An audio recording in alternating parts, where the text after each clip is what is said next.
আজকের ক্লাসে আমরা প্রসেসিং বা প্রিপারেশন নিয়ে আলোচনা করব। একটা প্রসেসিং কিংবা একটা প্রিপারেশন কিভাবে লিখতে হয় তার রুলসগুলো সর্বপ্রথমে আমরা জেনে নেব।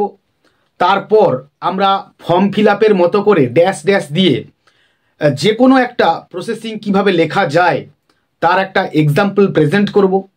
তারপরেই আমরা orange juice, mustard oil, mango pickle এবং হাউ টি ইজ প্রিপেয়ার এই ধরনের প্রসেসিংগুলো লিখে একদম চাক্ষুষ দেখাবো। হ্যালো ফ্রেন্ডস, ইংলিশ টেক্সট অ্যানালিস্টের আরও একটা নতুন ক্লাসে স্বাগত জানাই। আমরা শুরু করতে চলেছি প্রসেসিং কিভাবে লিখতে হয় তার রুলস এবং রেগুলেশনস নিয়ে। Let's take a look now. Already আমরা লিখেছি প্রসেসিং কিংবা প্রিপারেশন কিভাবে লিখতে হয় তার নিয়মাবলী। আমরা মোর অর লেস 7-8টা নিয়ম ভালো করে বুঝব এবং সেগুলোকে কিভাবে একটা প্রসেসিং লিখতে গেলে তার অ্যাপ্লাই করতে হয় তার একটা ঝলক আমরা একটুখানি দেখে নেব। দেখো, নাম্বার 1-এ আমরা চলে আসব।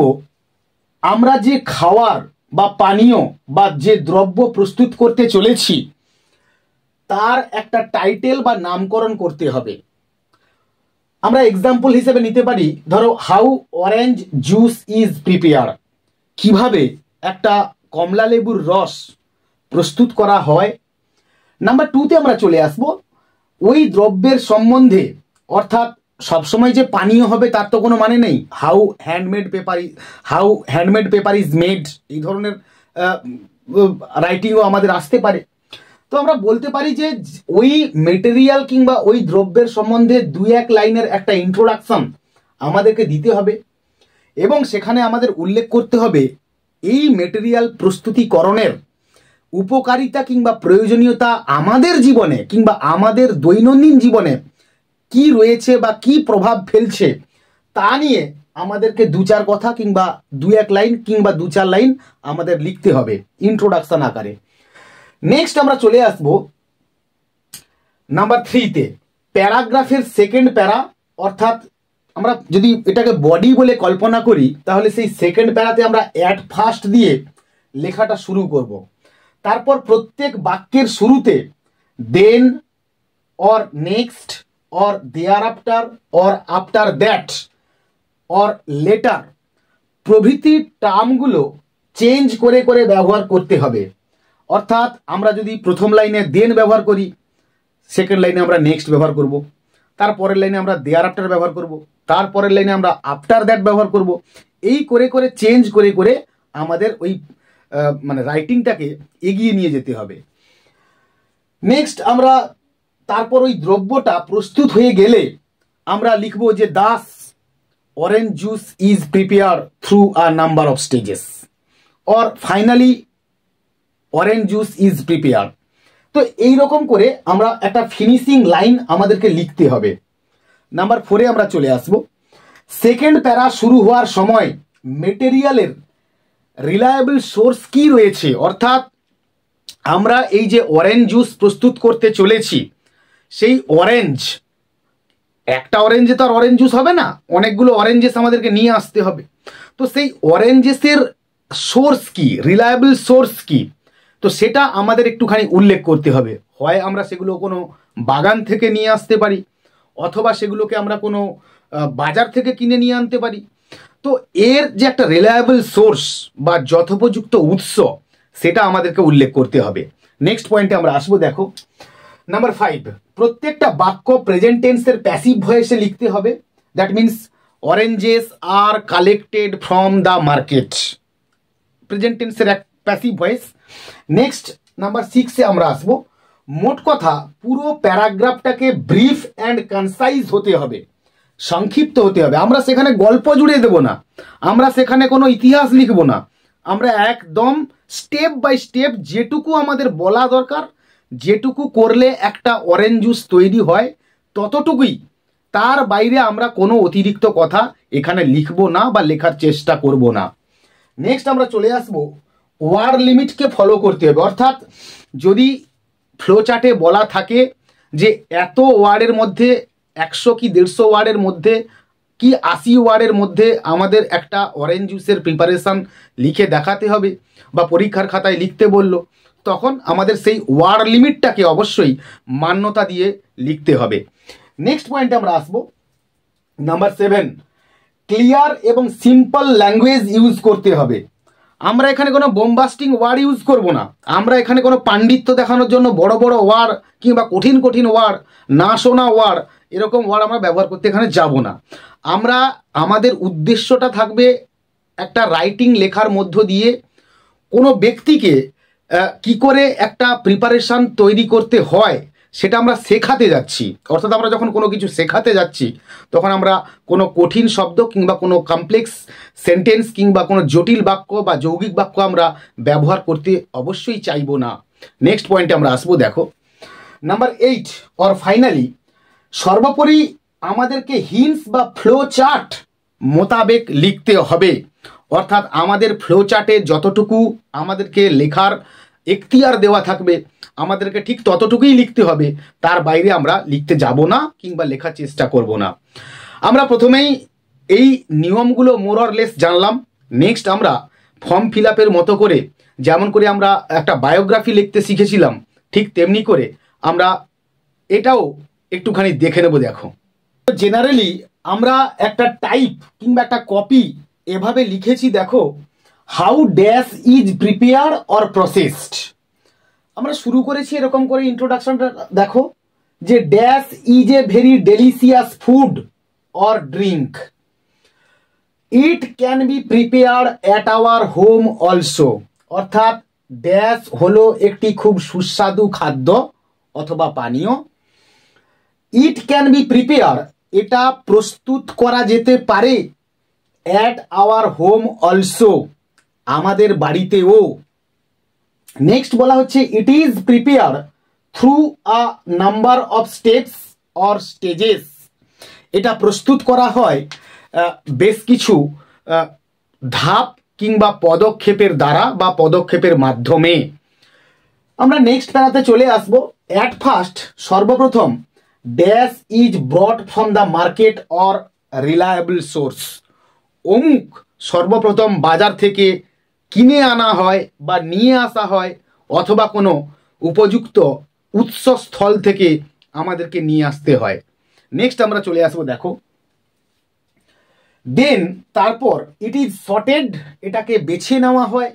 Two remove the damage ones, খারাপগুলোকে সরিয়ে দিতে বা আলাদা করে রাখতে। নেক্সট আমরা লিখেছি these are cleaned and rinsed in with water, এগুলোকে তারপর ভালো করে পরিষ্কার করতে হয় এবং সেগুলোকে পরিষ্কার জল দিয়ে ধুয়ে নিতে হয়। নেক্সট আমরা চলে আসবো after that these are dash, তারপরে ফ্লো চার্টে যদি কিছু থাকে সেগুলো আমরা অ্যাড করব। নেক্সট বলছে then these are or is dash, flow চার্টে যা থাকবে সেটা নিয়ে আমরা এনে বসিয়ে দেব। নেক্সট দিজ আর ড্যাশ, একই রকম। এবারে ফাইনালি আমরা চলে আসবো this drink or juice or product or mixture, এই পানীয় অথবা এই জুস বা রস অথবা প্রোডাক্ট কিংবা অথবা কোনো উৎপাদিত বস্তু অর মিক্সচার অথবা কোনো মিশ্রণ ইজ সার্ভড, বিতরণ করা হয় বা বেটে দেওয়া হয়। অর লেবেলড, অথবা কোনো লেখা জাতীয় কোনো কিছু সাঁটানো হয়। বটলড, অথবা বোতল ভর্তি করা হয় বা বোতলের মধ্যে ভরে দেওয়া হয়। দাস, এইভাবে ফাইনালি অবশেষে আমরা দুটোর যে কোনো একটা লিখতে পারি। ইন অ্যান ইজি ওয়ে, একটা সহজ উপায়ে কিংবা সহজ মাধ্যমের দ্বারা dash is prepare, dash dash is prepare, dash is prepare at our home also, আমাদের বাড়িতেও অমুক জিনিস প্রস্তুত করা হয় বা করা যায়।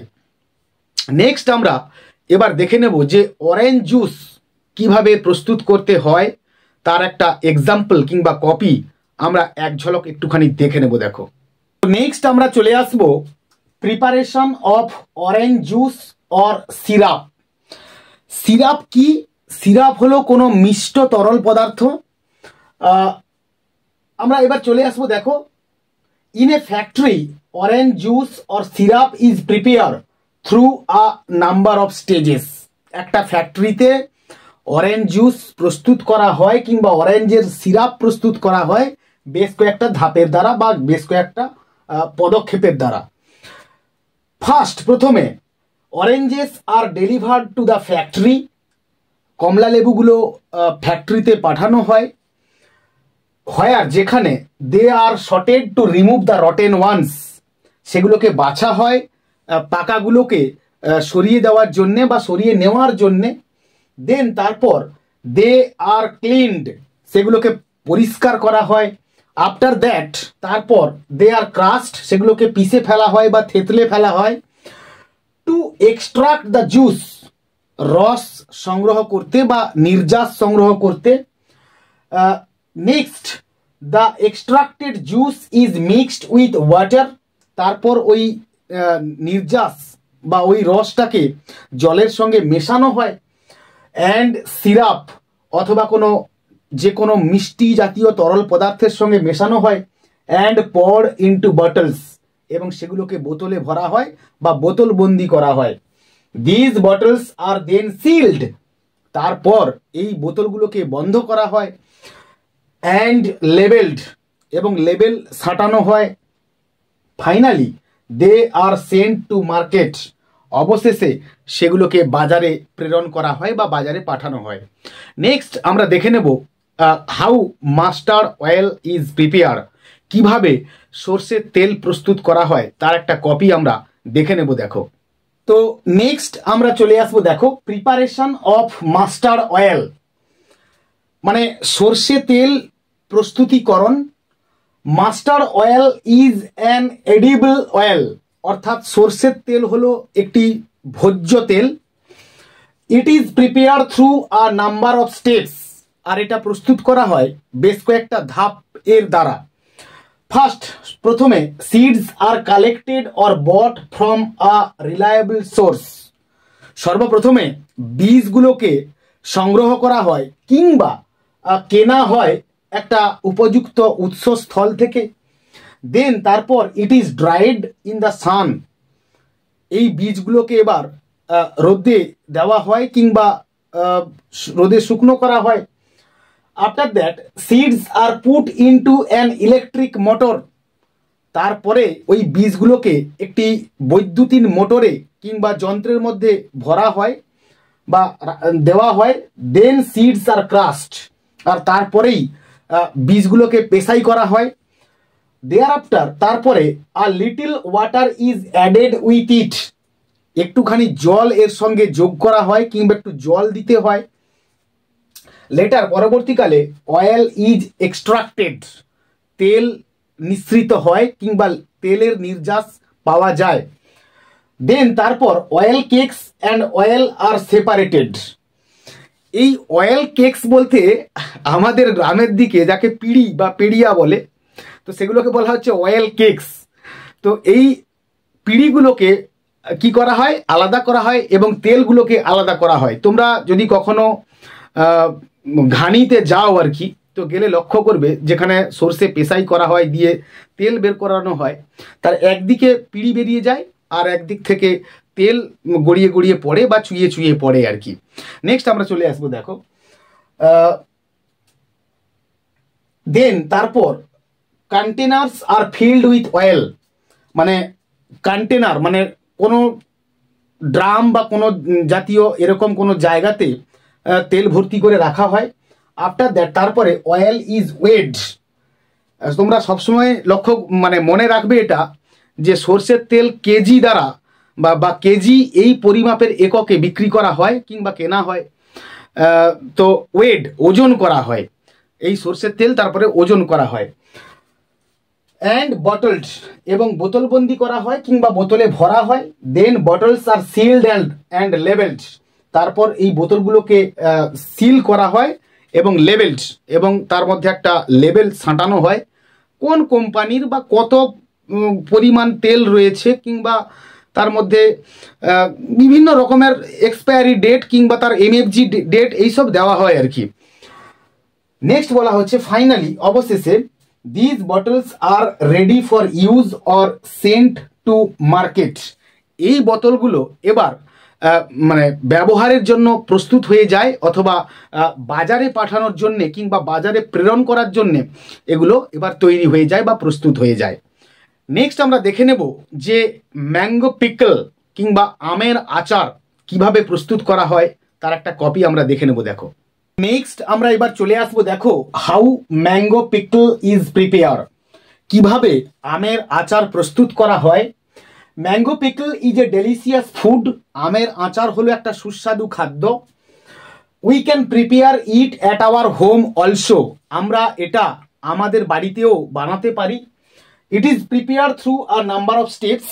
আর এটা বেশ কয়েকটা ধাপের দ্বারা প্রস্তুত করা হয়। অ্যাট ফার্স্ট, প্রথমে some green mangoes are brought from the market. কিছু সবুজ আম বা কাঁচা আম বাজার থেকে কিনে আনা হয়।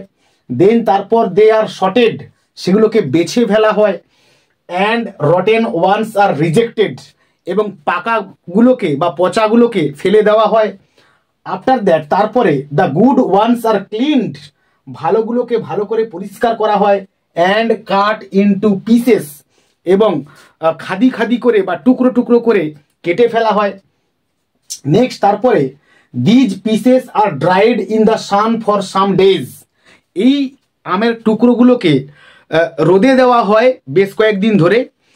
মিনহোয়াইল, এইবার মেজার স্পাইসেস, পরিমাণ মতো মশলা, সল্ট, লবণ, মাস্টার্ড অয়েল, তেল অ্যান্ড চিলি এবং লঙ্কা গুঁড়ো আর mixed up with the pieces of mangoes, এই আমের টুকরোগুলোর সঙ্গে মেশানো হয় বা যোগ করা হয়। নেক্সট বলা হচ্ছে, দেখো দেয়ার আফটার, তারপরে these mixed up pieces of mangoes, এই মিশ্রিত আমের টুকরোগুলো are kept in a big flat pot, একটি বড় সমতল বা গামলা জাতীয় পাত্রে রাখা হয়। ইন দ্য সান, রৌদ্রে বা সূর্যের আলোতে, ফর আ উইক, প্রায় এক সপ্তাহ মতো সময় ধরে। ফাইনাল নাও, এখন ম্যাঙ্গো পিকল ইজ রেডি, আমের আচার এখন প্রস্তুত হয়ে গেছে। অ্যান্ড পোর ইনটু জার্স, এবং সেগুলোকে জারের মধ্যে কিংবা বয়ামের মধ্যে ভরা হয় বা রাখা হয় ফর স্টোরেজ, দীর্ঘদিন রাখার জন্যে। অর্থাৎ এখানে ওই আচারটাকে যাতে দীর্ঘদিন একই রকম ভাবে রাখতে হয়, তাহলে আমাদেরকে কাচের জারের মধ্যে এগুলোকে স্টোরেজ করতে হয়, না হলে নষ্ট হয়ে যায়। নেক্সট আমরা আরও একটা টপিক একটুখানি দেখে নেব। দেখো যে হাউ টি ইজ প্রিপেয়ার, কিভাবে চা প্রস্তুত করা হয় বাড়িতে। তো ফাইনালি আমরা চলে আসব হাউ টি ইজ প্রিপেয়ার, কিভাবে চা প্রস্তুত করা হয়। টি ইজ এ সফট ড্রিঙ্ক, চা হলো একটা হালকা পানীয়। And it is prepare through a number of steps, এবং এটা বেশ কয়েকটা ধাপে প্রস্তুত করা হয়। ফার্স্ট, প্রথমে tea leaves are brought from a reliable source, চা পাতা একটা উপযুক্ত উৎসস্থল থেকে আনা হয় বা আনানো হয়। দেন তারপর normal water is pour into a kettle, তারপর স্বাভাবিক জল কেটলির মধ্যে ঢালা হয়। নেক্সট, তারপর the water is boiled in a burner, তারপর ওই জলটাকে একটি উনুনে করে বা একটি চুল্লিতে করে ফোটানো হয়। আনটিল, যতক্ষণ না ভ্যাপার কামস আউট, বাষ্প বেরিয়ে আসে অফ দ্য কেটলি, ওই কেটলির মধ্য থেকে। আফটার দ্যাট, তারপরে tea leaves are put into the tea pot, চা পাতাগুলো চা পাত্রে ঢালা হয় বা রাখা হয়। দেন তারপরে boiled water is pour into the tea pot, ওই ফোটানো জল চা পাত্রে ঢালা হয়। দেয়ার আফটার, তারপরে it is left for 2 or 3 minutes, এটাকে রেখে দেওয়া হয় 2 অথবা 3 মিনিট ধরে। নেক্সট, তারপর sugar is added as it is needed, এবং প্রয়োজন মতো বা স্বাদ মতো চিনি যোগ করা হয় কিংবা চিনি মেশানো হয়। দেন তারপর milk is added and stair with a teaspoon, দুধ যোগ করা হয় কিংবা ঢালা হয়। অ্যান্ড স্টিয়ার, এবং নাড়ানো হয় উইথ এ টিস্পুন, একটি চা চামচ দিয়ে। ফাইনালি, অবশেষে it is pour into cups and served it hot, অবশেষে এটা কাপে ঢালা হয় এবং উষ্ণ অবস্থায় এটা পরিবেশন করা হয়। ফ্রেন্ডস, আমরা আজকের ক্লাস এখানেই শেষ করলাম। আমার এই ক্লাস যদি তোমাদের কাজে লেগে থাকে, কিংবা উপযোগী মনে হয়ে থাকে তো তোমরা অবশ্যই আমার চ্যানেলটাকে সাবস্ক্রাইব করো এবং পারলে অবশ্যই একটা লাইক দিও এবং বন্ধুদের মধ্যে শেয়ার করো এবং এই ভিডিওগুলোকে তোমরা পুরো দেখো এবং খাতায় নোট ডাউন করো এবং নিজের থেকে নতুন প্রসেসিং লিখতে চেষ্টা করো। পরের ক্লাসে দেখা হচ্ছে রাইটিং স্কিলের আরও একটা নতুন পার্ট নিয়ে। ততক্ষণ পর্যন্ত keep watching my channel, keep smiling and stay blessed.